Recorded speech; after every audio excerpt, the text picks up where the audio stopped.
aeroplane. You can't just get into it and start flying. You need to know about Uh-huh. it. What drives it? Where's the thrust? Where's your... So you need to know about all the settings in your cameras. You need to be free flowing with it. It's like when you drive a car, you know which gear to get on. You know which gear you're on already. You know when to press the brake. It happens automatically. Yes. Similarly, when you're holding a camera in your hand, that's the way it's supposed to be. It's supposed to be a part of you where you can actually use it in a very free manner without having to keep looking at it or keep thinking about what's next and what do I do and how do I change the settings.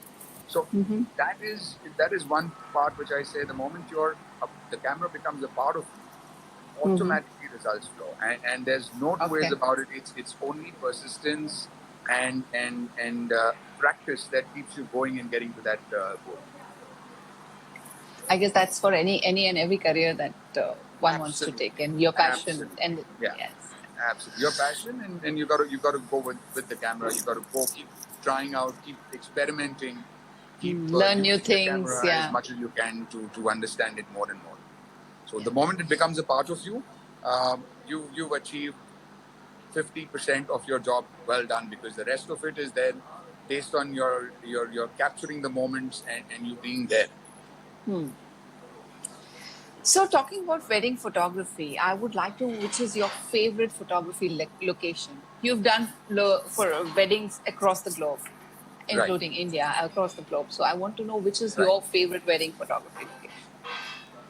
So wait, we're talking about pre-wedding or we're talking about a wedding? We can talk about pre-wedding and then we can talk about a wedding. So, well, I think, to be honest, I love the elements. So whether it's the sand on a beach or whether it's the sand in the desert, open spaces, nice open spaces. I love white shots. So I love places where you have the opportunity to get nice white shots, like it could be the desert in Jaisalmer, which is stunning, absolutely stunning, especially when the sunset's about to take place, and then after that also clear skies, no clouds at all. You get to see the stars in the night, and it's just a very lovely, picturesque location to actually do a pre-wedding in. So I would say deserts is something that I love being in and I love shooting. Sea and sand, water is water is a part of me. I love water. The moment I see water, I can't resist myself from getting into it. So, so whether it's the sea, whether it's a nice, lovely lake, or even if it's a nice, lovely pool, and I can do something, in terms of a pre-wedding there, it fits my bill. So if you ask me for a particular location that I would, that I really like, I think I can't really pinpoint and say that there's a particular location, because they're all fantastic in their own respect. You create such moods out of these places. They have their own lovely moods, and you bring about a couple in that which looks, they look so good on their own, and then upon that they've worn some lovely outfits. It just brings about that entire picture together. It's like a circle which is completely formed because all the elements are there. So that's what I feel that once you are in a particular location which has elements that you can use, it just helps you to create better pictures. So so we can have location-wise anywhere in the world, right? Yeah. Absolutely. So when I was also going through all your photographs, I realized you play a lot with the sunset. 80% of your photographs have sunset. The golden hour. And it looks, every photograph looks beautiful. Every moment captured, I understand there's a lot of technique behind it. But for a normal lay person, when you see the sun and the sand and the blue sky together, it looks beautiful. So I personally like all your photographs with the sun in it. I love shooting at that point of time as well. The evening time is best, and I always tell when I speak to a couple and figure out what time their wedding is taking place, and someone tells me it's going to be a night wedding, and I go, no, we're going to miss the sunset. There's no sunset in your wedding. You're not going to have a sunset wedding. And they're like, no, unfortunately, we have to have a night wedding. It's going to start off at 12:31 in the night. If someone tells me it's going to be an evening sunset wedding, and I light up. Because, those are the moments when you get that little, that golden tone on their faces, or at the background, or the sun at the background, or even if it's the foreground and they're getting some nice, lovely golden sun on their face, that's fine with me. But that's upon a time when the lighting is so beautiful and everything looks so pretty. Well, the night everything is black at the back, so it's its own charm, but nothing like a sunset wedding. So, to all of us who are listening to this, we must catch the golden hour whenever we are clicking our photographs on our cameras, on our phone cameras. Okay. True. That's a lovely time. Yes, absolutely. Yeah. So for weddings also, you do not have any location that you like, or? Well, I think more than the location, for me, it's the people that matter. Yes, nice. Of course. Location adds up value to it, no doubt about it. Shooting at on the beach in the evening with the sunset happening, or even the mountains, can be a different experience altogether. But yes, most important is the vibe, the positivity that's in the crowd, and how people are when they're together in a positive environment. So it's the people that make a difference. It's the people that make the wedding. Nobody else. Nor you, nor me. We're just a part of it, but it's actually the people that make the wedding. It's their that friends is such and family. an important thing to understand and feel, that it's the people that make the wedding. Considering the COVID scene that we have today, where people can't go out to do weddings, a lot of people are complaining, we cannot do a wedding at this location or that destination or whatever.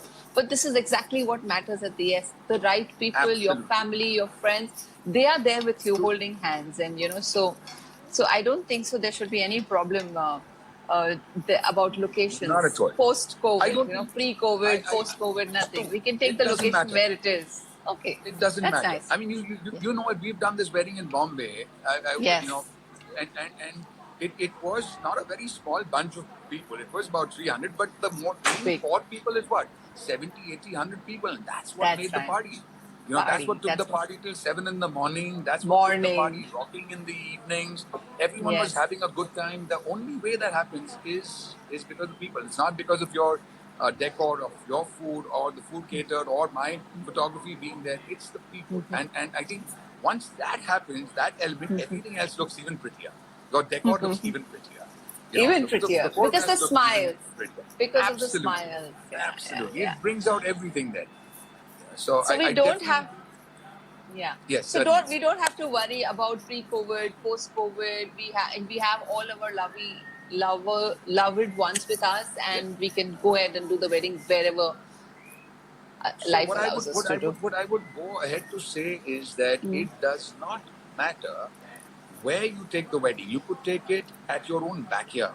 You could take it at a close-by location, like if you have a farmhouse or a friend's farmhouse in Lonavala, which is so close to Bombay. Or from Delhi, you take it down to Jaipur, or to places which are close by, Mussoorie, Dehradun. There's so many farmhouses all over the places here, as well as there in Bombay, where even if you have a nice, lovely, small location, but you have your true, close, loved ones there together. Yes, the wedding is that makes the difference. Ready to go. Absolutely. Naturally, the more the crowd, the more merrier it becomes. The more merrier it becomes. But the main crowd is always your 50, 100 people that are so close to you. Okay. Lovely. So we don't have to worry about going anywhere. Anyways, weddings are going to be a little about the drivable distances post-COVID is what everybody is predicting. Everyone is predicting. And I think we have such lovely locations all over. Like you've got Alibag, you've got Lonavala, you've got Karjat, Pune. I mean, all these places are so close by. You want the beach, it's a drive down to Alibag, Goa. To Goa as well. Goa also, yes. All drivable distances. All drivable. All drivable. Okay. So do you think it's going to get more expensive to do pre-wedding photo shoots now that there are restrictions involved and... I don't think it's going to get expensive. It's only now logistically what is possible. Why would it go expensive? I don't think it should go expensive. I think it would be, in fact, probably all of us will have to work with smaller teams. Considering the difficulties in travel logistically, as well as, stay, and when you go for a pre-wedding shoot to any of these destinations, you need 2 days, 1.5 days at least. So, the logistical part of it, of traveling by air, we don't know how safe things are going to be around later Yeah, on, yeah, yeah. at this point in time at least. So, uh, it's not going to be expensive. It is going to be a logistical nightmare to get to these places and shoot there and come back. Like day before yesterday, I learned that the Haryana government has given a notification saying that if you travel back by air from any other city to Haryana, you have to lock yourself down for 15 days. So, That's with every city, I guess. Yeah. right. So the moment you get into a city, if you have to lock yourself down for 15 days, well, there goes your 15 days. You can't work You can't. out of home. You're back onto your computers again. So these logistical nightmares, still they do not turn into beautiful dreams, it is going to be a challenge. The best way to go about it, I think, in the future will be close by locations again, where you can get there comfortably in a couple of hours. You don't waste a lot of time reaching your location. Get into the shots quickly.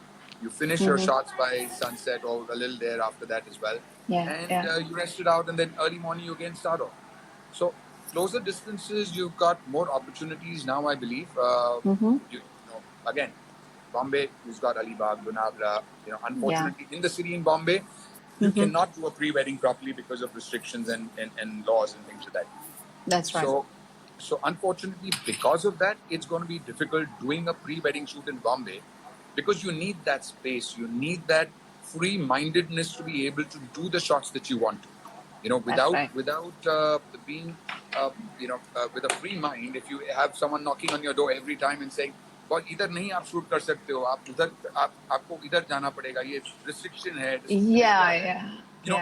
It spoils the creativity of the shot. Your mind gets messed up, and then you can't think clearly. So you need to be in a space where you have no issues of these kind of issues and perfectly do your job well.